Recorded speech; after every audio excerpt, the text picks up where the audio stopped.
ఈరోజు చరిత్రలో ఆ రోజుల్లో ఒక బహుజన సామాజికవాది, బహుజన నేత, బహుజన రాజు ఛత్రపతి శివాజీరాజు మహారాజు గారి కొడుకు ఛత్రపతి సాహు మహారాజు గారి వర్ధంతి కార్యక్రమాన్ని నిర్వహిస్తున్న ప్రియమిత్రులు రాజారాం ప్రకాష్ సార్ గారు ఈరోజు ఈ జై భీమ్ స్వచ్ఛంద సేవా సంస్థ నేతలు మిత్రుడు చిన్న నిరంజన వేణుగోపాలన్న ఇక్కడికి విచ్చేసిన రాధాకృష్ణ అందరికి బహుజన సంఘ నాయకులకు కుల సంఘ నాయకులకు అందరికీ స్వాగతం పలుకుతూ ఛత్రపతి సాహు మహారాజ్ చరిత్ర చెప్పాలంటే దళిత బహుజనుల నిమ్న కులాల చరిత్ర అని చెప్పవచ్చు.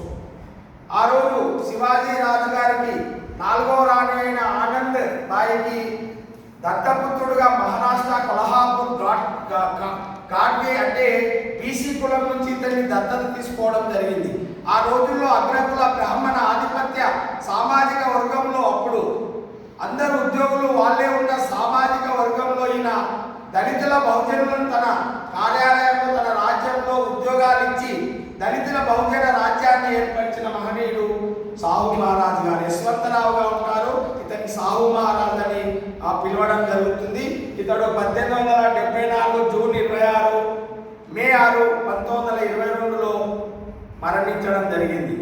ఈయన బ్రతికినంత కాలం రాజ్యాన్ని ఏలుతూ ఆ రోజుల్లో బీసీలకు 50% అంటే ఎంత కులాధిపత్యం అంటే కులాల ప్రకారంగా రిజర్వేషన్లను ప్రవేశపెట్టిన చరిత్రలో రిజర్వేషన్ల పితామహుడుగా గణతికెక్కాడు.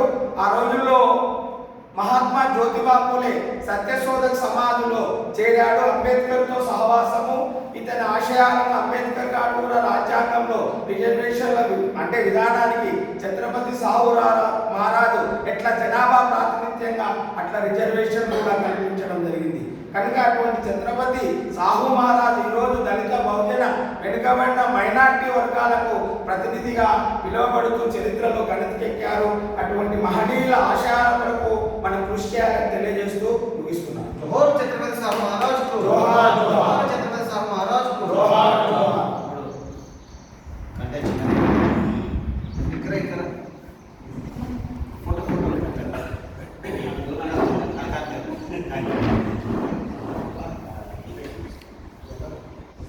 తీసుకో.